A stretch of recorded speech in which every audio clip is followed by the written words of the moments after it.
Shalom saudara, kita berjumpa kembali dalam Renungan Harian GPKS Pangkal Pinang edisi Senin 25 November 2024. Saudara, Renungan hari ini saya mengajak saudara untuk bertanya kepada diri sendiri, kepada diri setiap kita masing-masing.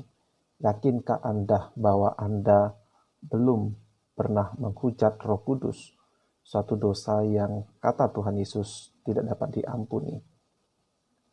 Mari kita berdoa sejenak untuk memohon pertolongan dari Allah Roh Kudus. Tuhan, hari ini kami akan membahas tentang suatu perkataan dari Engkau yang tercatat di dalam Injil Matius yang kami harus ekstra hati-hati dan ekstra waspada untuk memahami apa maksudnya agar kami tidak melakukannya, agar kami tidak melanggarnya, supaya kami sungguh-sungguh betul-betul mempunyai kepastian akan keselamatan jiwa kami dan berbicara tentang nasib kekal kami. Tolonglah hamba-Mu dan tolonglah jemaat sekalian untuk menggumuli ayat-ayat ini ya Tuhan. Di dalam nama Tuhan Yesus kami berdoa dan berserah. Amin. Saudara, teks dari Matius 12 ayat 31 dan 32. Sebab itu aku berkata kepadamu, segala dosa dan hujat manusia akan diampuni, tetapi hujat terhadap Roh Kudus tidak akan diampuni. Apabila seorang mengucapkan sesuatu menentang anak manusia, ia akan diampuni. Tetapi jika ia menentang Roh Kudus, ia tidak akan diampuni. Di dunia ini tidak, dan di dunia yang akan datang pun tidak. Amin. Saudara, yang jelas, yang pertama, ayat ini tidak mempunyai arti bahwa Tuhan Yesus itu lebih rendah dari Roh Kudus. Sehingga kalau menghujat Yesus tidak apa-apa, tetapi menghujat Roh Kudus yang lebih tinggi daripada Tuhan Yesus, dosanya tidak bisa diampuni. Bukan begitu. Bukan itu artinya, dan ini juga tidak bisa diartikan bahwa kalau begitu Roh Kudus adalah Allah, Yesus bukanlah Allah. Nah, saudara, kalau kita hanya membaca dua ayat ini saja, seolah-olah bisa saja ditafsirkan seperti itu.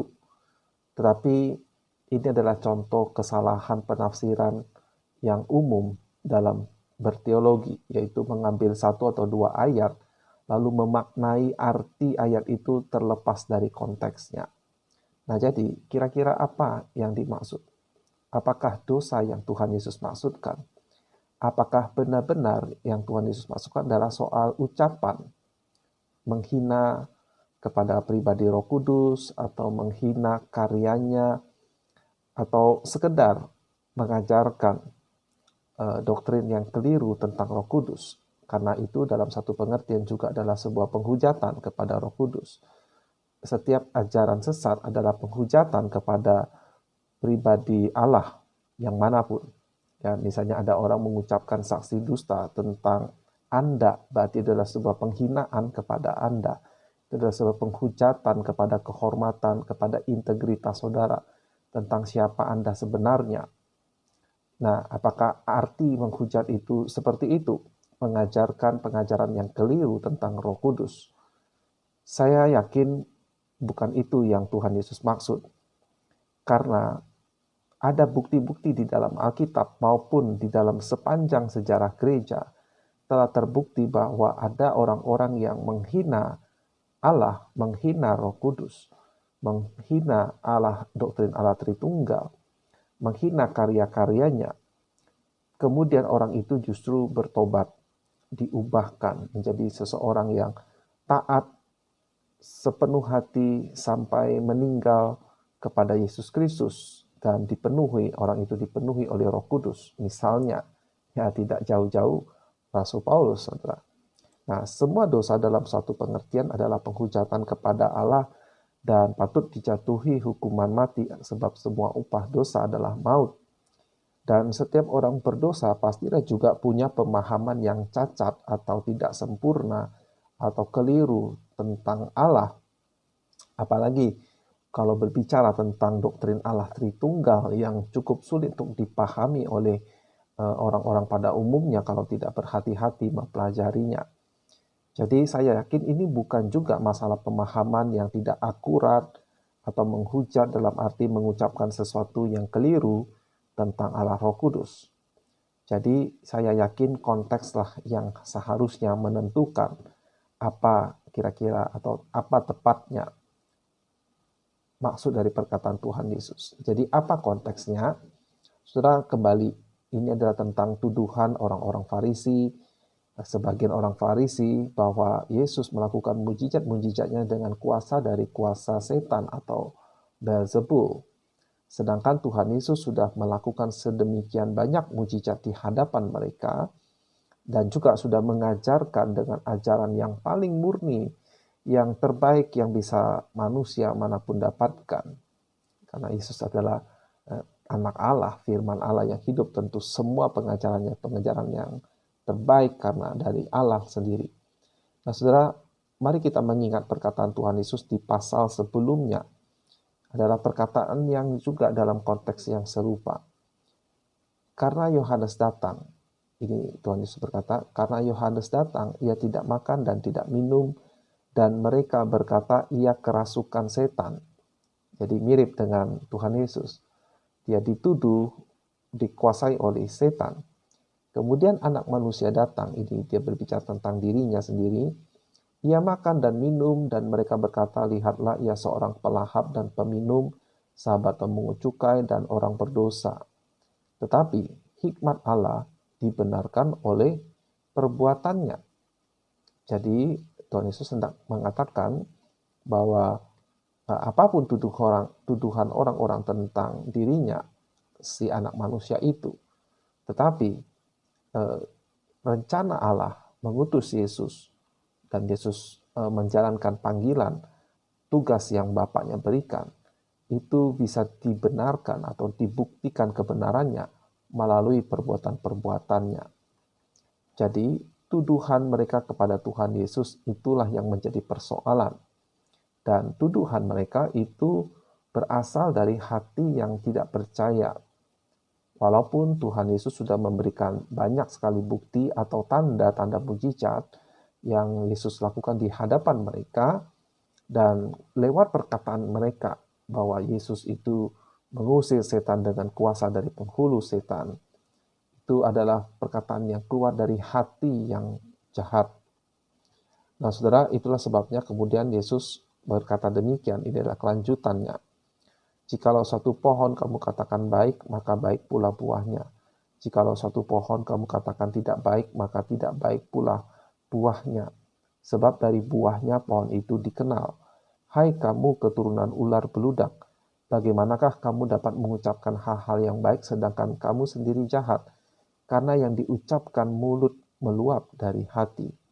Orang yang baik mengeluarkan hal-hal yang baik dari perbendaharaannya yang baik, dan orang yang jahat mengeluarkan hal-hal yang jahat dari perbendaharaannya yang jahat.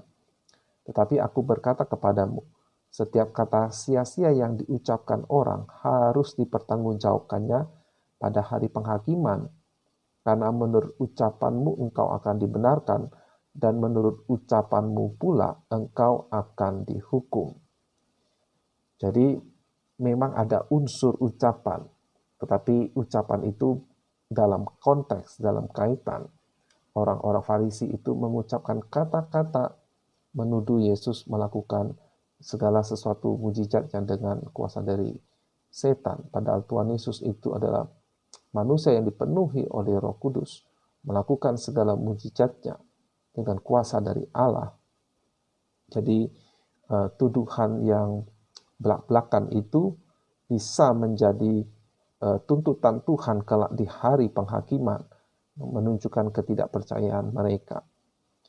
Jadi saudara, dosa menghujat Roh Kudus adalah dosa terus-menerus menolak segala bentuk tanda yang Roh Kudus buat melalui diri hamba-hambanya, melalui diri seorang utusannya, misalnya oleh Tuhan Yesus, oleh murid-murid Yesus atau para rasul, atau murid-murid Yesus yang lain, yaitu orang-orang Kristen di sepanjang masa.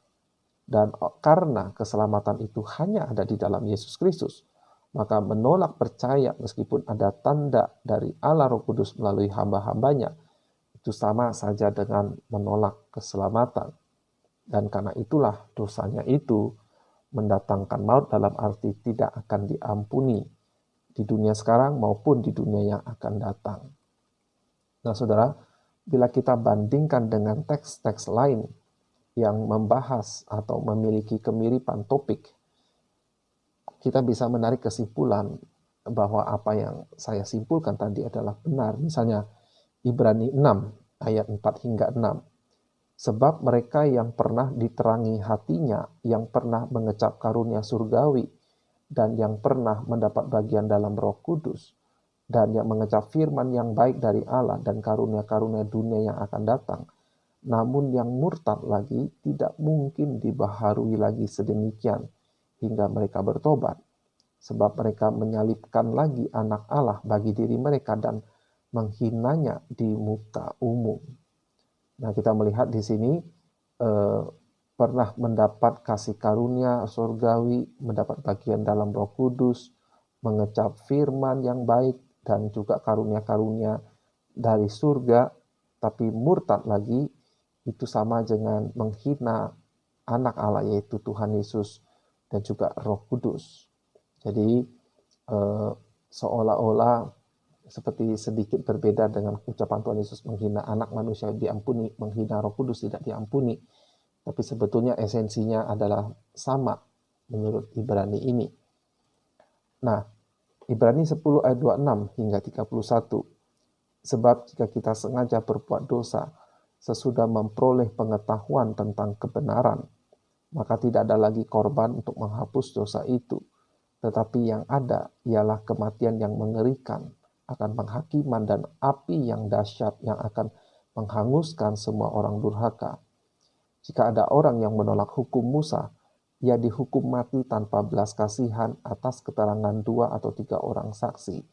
Betapa lebih beratnya hukuman yang harus dijatuhkan atas dia yang menginjak-injak anak Allah. Perhatikan, ini sama dengan menghujat Yesus sebetulnya, yang menganggap najis darah perjanjian yang menguduskannya, dan yang menghina roh kasih karunia.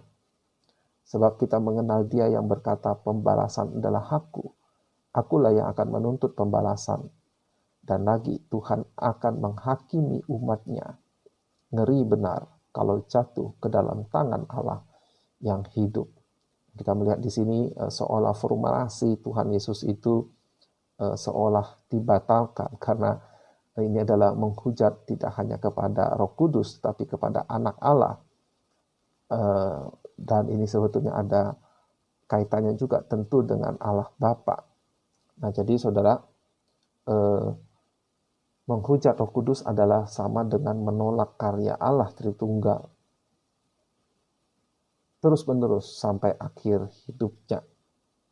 Dan 1 Yohanes 5 ayat 16 hingga 21. Kalau ada seorang melihat saudaranya berbuat dosa, yaitu dosa yang tidak mendatangkan maut, hendaklah ia berdoa kepada Allah, dan dia, Allah, akan memberikan hidup kepadanya, yaitu mereka yang berbuat dosa yang tidak mendatangkan maut. Ada dosa yang mendatangkan maut, tentang itu tidak kukatakan bahwa ia harus berdoa. Semua kejahatan adalah dosa, tapi ada dosa yang tidak mendatangkan maut. Kita tahu bahwa setiap orang yang lahir dari Allah tidak berbuat dosa, tetapi dia yang lahir dari Allah melindunginya, dan si jahat tidak dapat menjamahnya. Nah, jadi serupa dengan surat Ibrani, orang yang sudah dilahirkan dari Allah, tepatnya oleh Roh Kudus, tidak lagi berbuat dosa. Orang itu Tuhan lindungi, yaitu dilindungi dari melakukan dosa yang mendatangkan maut. Nah, praktisnya saudara, bila saudara sudah menjadi orang Kristen dan selalu ada rasa penyesalan, pertobatan setiap kali jatuh ke dalam dosa, berarti Anda bisa menenangkan diri, memastikan bahwa Anda tidak sedang menghujat Roh Kudus. Tetapi bila ada kesengajaan, ada mulai timbul rasa tidak peduli kepada pertobatan. Jadi serupa dengan orang-orang Farisi mendapatkan kesempatan untuk percaya, sudah melihat belas kasihan Yesus kepada orang-orang yang paling menderita pada waktu itu, melihat kuasa Yesus atas roh jahat, atas segala sesuatu, bahkan pengampunan dosa, tetapi mereka tetap bersikeras, tetap lebih mengasihi diri mereka, reputasi mereka dibutakan oleh pembenaran diri mereka, merasa diri lebih suci dari orang lain, sehingga mereka terus-menerus, setidak-tidaknya sebagian besar mereka terus-menerus menolak kasih karunia Allah dan pada akhirnya tidak diselamatkan. Nah, jadi saudara, kesimpulan saya, dosa yang mendatangkan maut adalah sama dengan dosa yang tidak dapat diampuni, dan ini bukanlah satu tindakan yang satu kali, tetapi suatu rentetan yang terjadi berulang-ulang, terus-menerus, semacam proses sampai akhir hayat seseorang terus-menerus. Entah itu dia menolak Kristus, meskipun Roh Kudus sudah menyatakan karyanya, sudah memberikan anugerahnya, tetapi dia kembali kepada cara hidup yang lama. Saudara, bila kesimpulan saya ini benar, maka ini sudah seharusnya memberi kita peringatan. Dan saya tidak berusaha untuk menakut-nakuti, tetapi rindu untuk membangkitkan sikap mawas diri. Apakah hati saya sedang menjadi makin keras kepala kepada Tuhan, kepada firman-Nya, kepada kasih karunia-Nya? Apakah karena ada hawa nafsu? Apakah ada karena kekecewaan, kemarahan kepada Tuhan, atau mungkin kepada seseorang di dalam gereja, atau apapun? Dosa yang menyebabkan hati kita mengeras, kehilangan kasih yang mula-mula, dan kita harus bertobat. Kiranya Tuhan menolong. Sampai jumpa di episode berikutnya. Tuhan Yesus memberkati saudara.